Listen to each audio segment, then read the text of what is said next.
Content warning: the following story contains graphic depictions of sexual assault. Viewer discretion is advised. Don't do warnings lightly. There are many legends, myths, and stories in our world. Stories of monsters, heroes, gods, devils, tricksters, and even dealers. It is easy to assume the hero is the one who won. After all, history is written by victors, and wars are won not by those who are right, but those who are left. Sometimes, though, when you change the perspective of a story a bit, suddenly the heroes and the villains are not easy to see.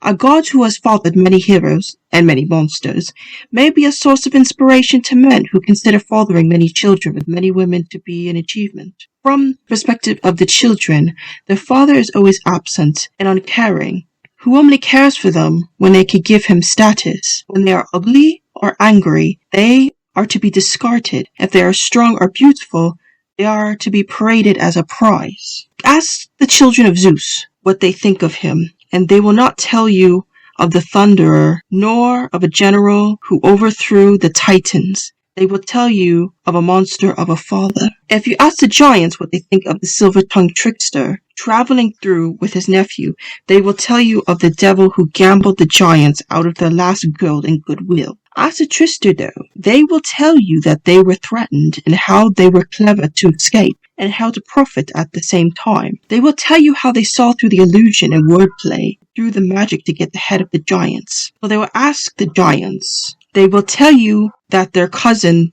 Loki is not to be trusted, and he will bring doom upon anyone who lets them into their home. If you ask Loki, though, he will tell you that people who mean harm to others are damnably dumb and deserving to lose their treasures because of their own choices.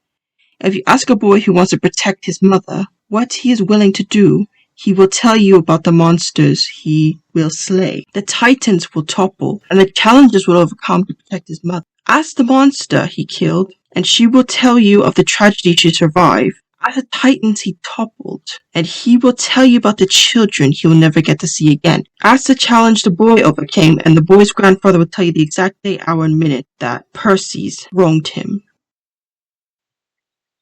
I was born to King Pherokus and Queen Keto, the youngest child of the Pontus dynasty, the dynasty which ruled the Argivian Undersea. And while I didn't know back then the complicated politics of those days, what I did understand was that I was easily bored by the long meetings between the Olympians, Titans, and the Pontians. So I would often disappear with my sisters Steno and Uriel. I spent more time with my sisters in those days than I did with my mother or father. Steno taught me how to change my shape into something far more monstrous than the sirens that sometimes washed on our shores. Uriel told me stories about many of the creatures that lived in and around the seas our families ruled. One of the stories that stood out to me more than any other was the story of the sirens.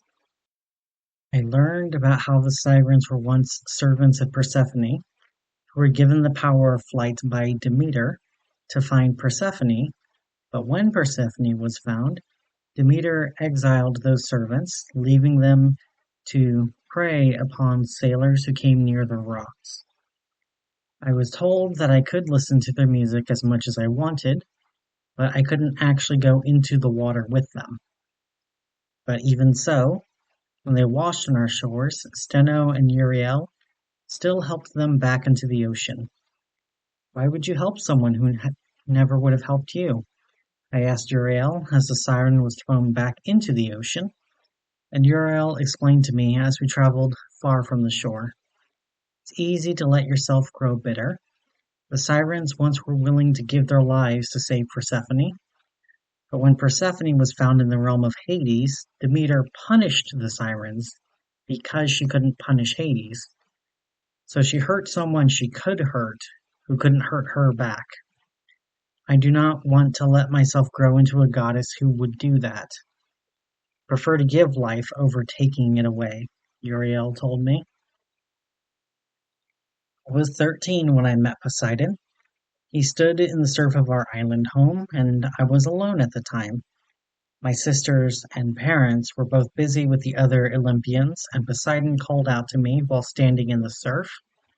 He held out a shell to me as he called up to where I was sitting on a rock. I have Aphrodite's shell. I can only give it to the most beautiful woman. Do you know anyone beautiful I could give it to? He asked me as I turned away from him, remembering to not speak to strange men like him. Even when I didn't speak to him, he smiled and he walked onto the beach and he laid the shell next to me as he whispered in my ear, I think I found the perfect place for such a shell. He whispered in my ear as he set it next to where I sat. Just know that the shell is magic. If you tell anyone where it came from, it will disappear, he told me before he dissolved into sea foam. And that was the start of our relationship. When I was alone, Poseidon would appear to me, bringing me gifts from the deep, including pearls, gold, a handheld mirror, and even a comb of Amphitrite. He gave me his wife's comb, and he whispered to me that he was going to leave Amphitrite for me. He read me poetry, comparing my eyes to the wine-dark sea. He told me that my teeth were whiter than the pearls. He compared my hair to the waves of the ocean, that my nails shone brighter than gold, and that the mirror could never capture my visage. And the worst part? I believed him. I thought that this older man loved me, that I was mature for my age, and that my beauty was greater than Amphitrite's. And I kept it a secret because he told me that if anyone found out, that we would be forever separated, like how the earth and sky were forever separated by Atlas's might. He told me about all the ways we could live happily together, and all I had to do was keep our relationship a secret. One day he promised during the first day of Poseidia that we would consummate our love, but he told me that I would have to do it in a very private place, a place where no one would go while they were all celebrating him, the Temple of Athena.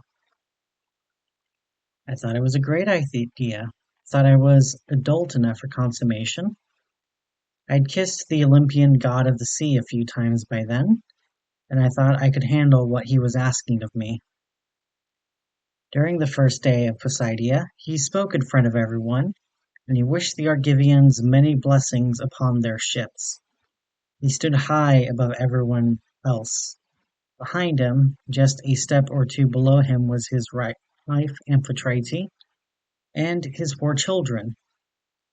His son had a golden crown with a conch shell by his side, and of his 3 daughters, 2 of them were older than I was. One was so young and small that she had to be held by her older sister. In the crowds below, the Cyclops, more children of Poseidon, but not of Amphitrite, kept many women away from Poseidon, women who clutched little bundles close to them as they tried to get his attention. Back then, I barely glanced towards the women, nor thought about why so many women were approaching Poseidon with their infants. Nor did I spare a thought about why Poseidon needed so many guards to keep these women away from both him and his wife. The only thought I had in my mind was how regal he looked on high, how his beard reminded me of coral, and how he had pearls and shell in his armor. When I saw that Amphitrite had another comb, a comb that was not as nice as mine. When he was done speaking, as his family spoke to the priests and heroes, he walked away from his family and he grabbed my hand as he led me to the Temple of Athena. We both wore theater masks, and we were not alone. Many people in the crowds wore masks with exaggerated expressions. In the city, anyone could be anyone else. The masks disguised both god and mortal alike, demon and angel, men and women, and through the crowds, anyone who glanced towards Poseidon and I would likely think of me as his daughter, as he guided me through the crowds. In the crowds of revelers, hedonists, and partygoers, however, I separated from Poseidon and I realized I was alone in the city. For the first time in my life, I was alone in the city. Wherever I glanced, I could only see people clad in masks, masks that twisted and grew crueler towards me. Everywhere I glanced, it felt like everyone was staring at me, but no one was seeing me, and I was afraid that I would drown under the crowd of people until I was grabbed by the hand of someone the same size as my own. I was taken to a quiet part of the city where the partygoers avoided going, a place where chalk and paint were laid upon the cobblestones and the columns of stone, paintings of a scene scenes I have never seen in any story that I have read. Now I had a chance to view my rescuer. She was a girl my own age, and like everyone else in the city, she did not wear a mask. She was dressed in robes that were red, yellow, and pure white colors that would have cost a king's ransom to dye. And despite her hands and feet being covered in chalk dust, not a single grain touched her robes. She had a head wrap that covered her hair with ribbons that peeked from beneath, ribbons of purple, red, and yellow, and she smiled at me as she pointed towards the many chalk drawings, drawings of both beauty and horror as she spoke. "I am a Danse. Do you want to draw with me?" she asked me, and I shook my head. My face was hidden behind my mask. I think she did not notice that I was scared behind my mask. Something was strange about this girl. She did not move like a person, but she did not have the air of a god. She did not carry herself with the endless self-importance that gods do, but she did not walk with pain and mortality like mortals, like myself, do. Her smile did not fade when I told her no. Instead, she asked me something else. "What are you doing alone in the city? Do you need help finding somewhere?" she asked, and I answered in my voice, a voice that sounded small even to me. "I am looking for the Temple of Athena," I whispered, and for the first time ever, Adance's smile fell. "Oh, you're meeting someone there? I can tell you where the temple is, but would you not prefer to paint and draw with me? I have many stories I want to tell, and I would happily share your story as well," she asked me as she grabbed my hands, and I could feel the warmth in her hands. Warm even on a cool winter day. I pulled away from her as I refused again. "No, thank you. I have to meet Poseidon there in the temple. I don't have time for childish things," I told her as she looked hurt down at her drawings of white rabbits and flower fields. "One of the most childish things you can do is try to be an adult, Medusa. If you do not want to paint and draw with me, that is fine. We can dance, we can drink, we can feast, we can be merry. Please, Medusa, do not head to the Temple of Athena. Stay with me and stay away from Poseidon. We can rewrite your story. Just stay here and don't ask me again where Athena's temple is," the girl pleaded with me. Her eyes were full of sadness, and I could see behind her eyes oceans worth of tears. Her tears remind me of the audiences who cry at the tragic plays that they had seen dozens of times. Every time the tragedy gets harder to watch because it could have been prevented, but they wouldn't be who they were if they didn't do the tragic thing. Hyacinth wouldn't be Hyacinth if he did not run after Apollo's discus, only to be killed by his lover's own throw. Echo would not be Echo if she did not beg Hera to kill her after Narcissus ran from her. Psyche would not be Psyche if she did not fall in love with a brother of death before being killed by a monster that even the gods feared. And I would not be Medusa if I did not seek Poseidon out at Athena's temple. "Let me go. Tell me where Athena's temple is," I told her, and she closed her eyes as tears peeked through the corners of her eyes. It's an odd thing to see someone cry with their eyes closed. I feel like she had a lot of practice. When she opened her eyes, she was smiling as she spoke, and her eyes were as cloudy as an overcast day at sea. I will not interfere with free will, even if I interfere with the story. I cannot remove Eros's arrow, even if I halt his brother's hands. Just know this, princess of the Pontus dynasty, hero to be. If you ever need me, call out my name and I will be there, she said before she embraced me, and she whispered the direction to Athena's temple. I thanked the strange girl as I made my way to Athena's temple. And sure enough, Poseidon was right. The temple was quiet. The painted statue of Athena gazed down below at me, and under her gaze I felt small, and behind her statue I could see Poseidon. Even with his mask on, I could recognize his eyes, but there was something different behind his eyes as he took me by the hand and he led me deep inside the temple. Quietly, we went to a dark part of the temple, and Poseidon removed his clothes, laying it down on the ground. He then took off my mask as he gently caressed my face, and he savored his touch on my skin. The first time I let him touch me, I reached up to remove his mask, but he grabbed my hand to keep me from removing his mask. Instead, he laid me down on his clothes. Clothes that smelled like sea salt and incense. It smelled of him.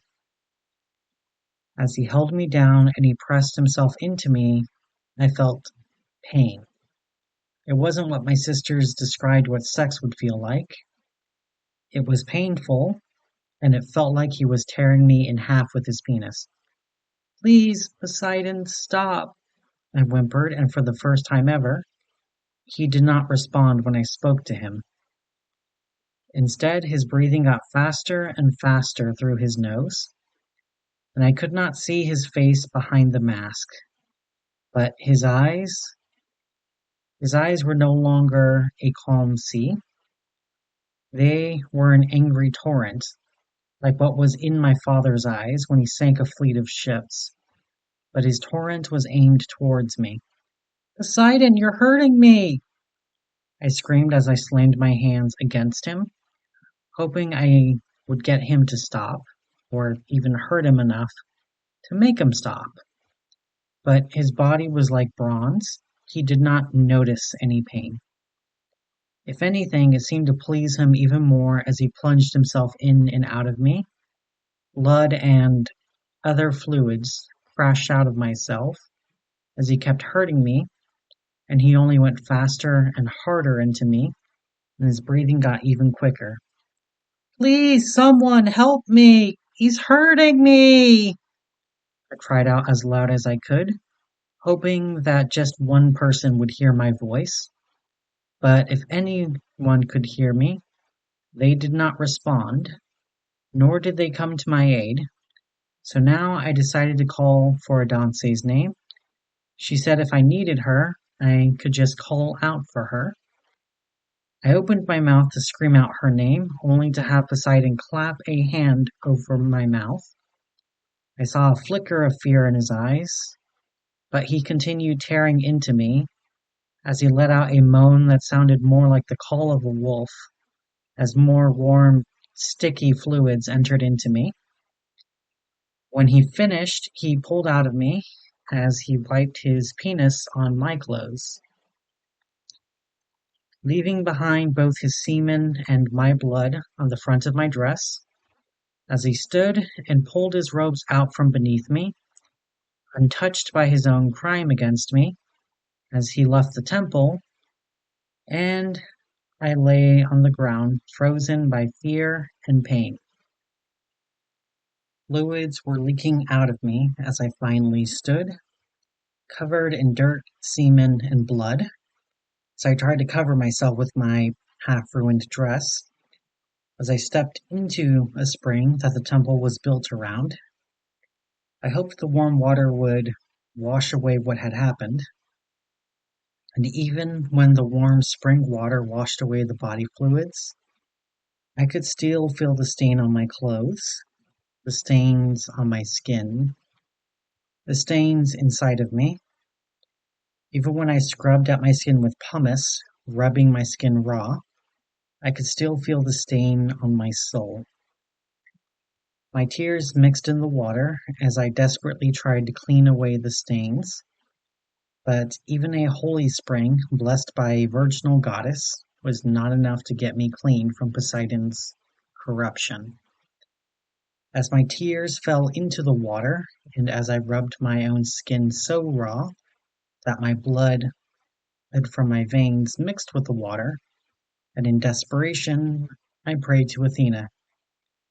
Athena, it hurts so much. Please heal me. Please make it so I would never be hurt like that again. I prayed, looking down at my distorted reflection. Behind myself for a moment, I could see Athena's face as she shook her head at my messy state before she vanished, and with it, my reflection changed. My teeth yellowed, sharpened, and grew until they were tusks too large to shut my mouth completely. My hair slithered, slunked, and slackened as they hissed in my ears. Every single hair on my head turned into snakes. My eyes turned snake-like as I blinked sideways, and I opened my mouth to speak only to find myself hissing instead of speaking. And my blood was the most hideous part of myself. From the left side of my body, my blood healed everywhere it touched, soothing my physical pain, but still my skin felt corrupted by Poseidon's touch. The blood from the right side of my body hissed and burned everywhere it touched. As I stood from the holy spring, the blood fell from between my legs, burning everywhere it touched. As I staggered to the entrance of the temple, I could see my fingernails were now claws, and my skin was scaly, but I thought I could get help out there. Maybe Apollo could heal me, or Eris could help me get justice, or Thanatos could make the pain stop. When I stopped at the entrance of the temple, I could see the people of the city. They were celebrating, wearing their masks, not noticing me, as I made my way down the steps and I tried to make my way to my father's palace. The crowds did not notice me as I staggered by, barely keeping myself upright as I passed through the crowds, ignored and unseen. I wanted to scream, to yell, to be helped, and to be seen. But I also wanted to be ignored and unseen. I was halfway across the city when I realized another part of my terrible gift. Halfway across the street, I was still as I tried to catch my breath, and a man with a parasol noticed that I wasn't moving. He glanced down at my feet and he saw the hissing blood coating my scaly feet, and he looked up at my face as he reached out a hand to me, only for him to turn to stone the moment he actually looked at my face. It wasn't immediate. I could see him struggle to breathe as his insides turned to stone first, and his skin turned next, and his eyes turned last, as I could see the agony in his eyes as he was killed by my stony gaze. And when the first man turned to stone, it killed the joy of the crowd into fear as people glanced towards the man and they looked towards the monster who turned him into stone. And in the terror, more and more people turned to stone, while I turned my face left to right, turning more and more people to stone as people yelled, "Monster!" It was usually the last thing people yelled as they saw my face, the last thing they yelled as they turned to stone, and the yells echoed among the people who did not see my face. All they knew is people were turning to stone, and they heard the word monster, so they yelled monster. I don't blame them. Realizing that it was my face, I turned my face down to the ground as I ran away from the city. I wasn't thinking about where I was going. I just ran. In time, I made my way to the island of Sarpedon. There, I was alone until my sisters joined me. For whatever reason, I did not turn them to stone, and in my new home, I learned that I was pregnant with Poseidon's children. I did not know how I was going to raise these children, not when my gaze would turn them to stone. So we prepared for the children, even had a veil made for myself as I waddled across the island pregnant. I thought I saw someone in the sky, but when I looked again, no one was there. I knew God sometimes came by to watch me and my sisters, always from a distance though, so they could never see my face directly. I saw Athena a lot, always watching from a distance as an owl. I saw Amphitrite in the ocean staring at me from the deep, making it clear I was no longer welcome in my home in the ocean. I also saw Helios every day, and I saw Selene every night. My parents never came to see me once. So I figured the one I saw in the sky above could only be one god, the only one that could turn himself invisible, one that would only ever seek me out for one reason.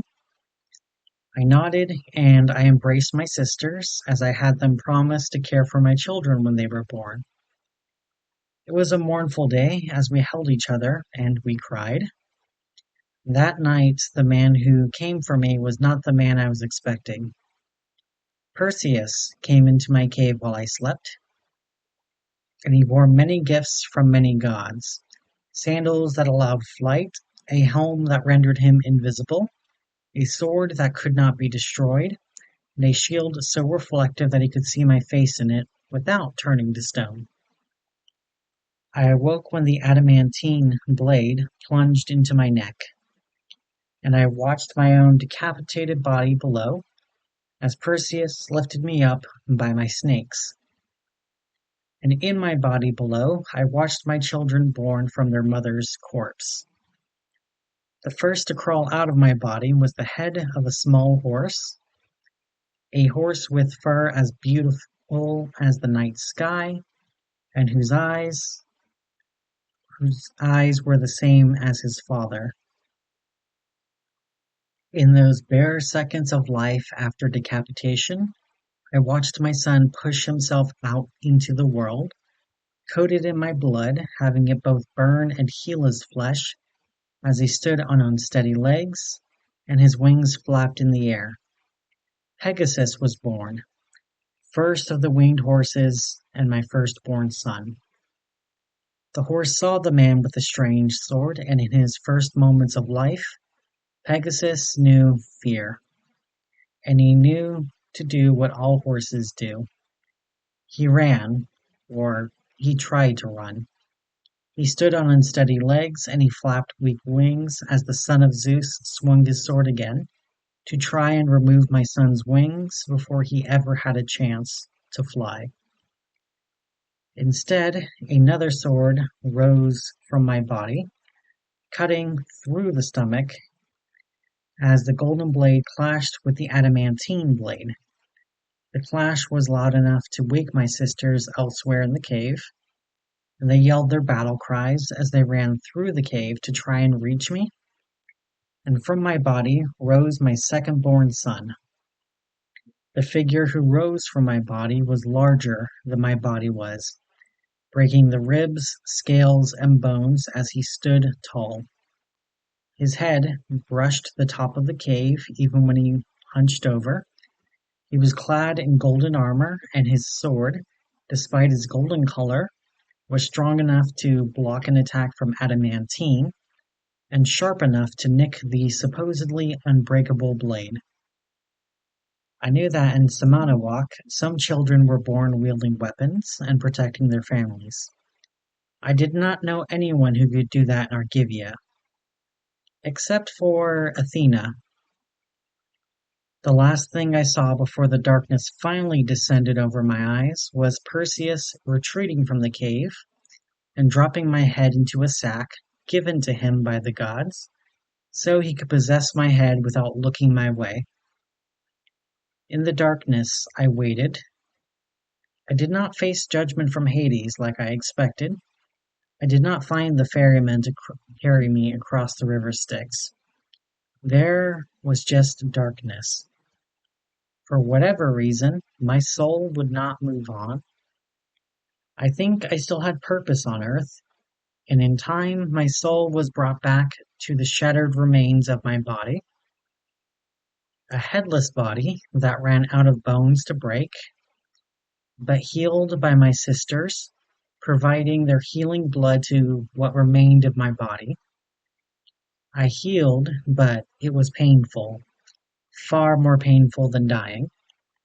Every drop of blood burned as it healed me, the blood so powerful in healing that it could even wake the dead.